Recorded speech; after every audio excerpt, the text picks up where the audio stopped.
Hello guys, kikwento lang ako. Nakita ko lang sa TikTok. Nakaka-miss pero nakaka-creepy.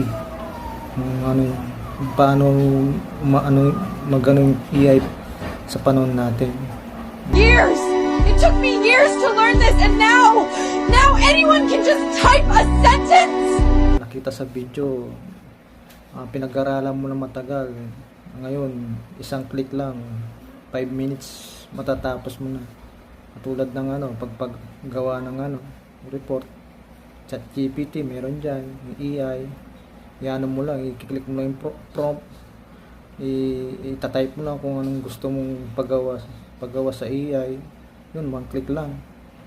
Kaya nakaka-amaze na sa panahon natin, magagawa na natin lahat. I'm sorry, Chloe, it's just more efficient this way. The robot makes a perfect cup every time. But I love working here. Hindi, yung mga fast food, yung mga bandang huli, nakikita na natin sa mga fast food. Hindi na masyado, pwede ka na mag-order sa mga parang screen na type na i-click mo na lang kung ano yung order mo.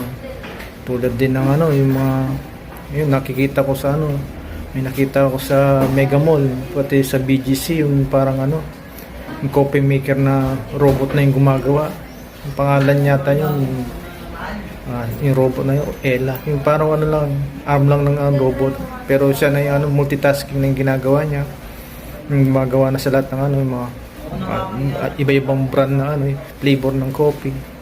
Yung parang nakakatakot na paunti-unti na pwede na silang mag-layoff ng mga tao, lalas na yung mga nakakalungkot lang yung mga yung nag-working student na pumapasok sa mga fast food.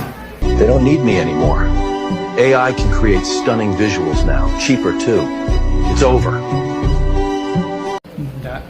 Dati, yung mag-enroll ka pa ng mag-aaral ka pa ng yung graphic design, visual design, yung mga composer. Ngayon, yung composer ng mga kanta, ngayon,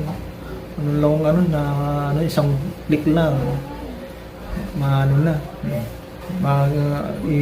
yung mga design, magaganda pa yung design, makapamili ka pa.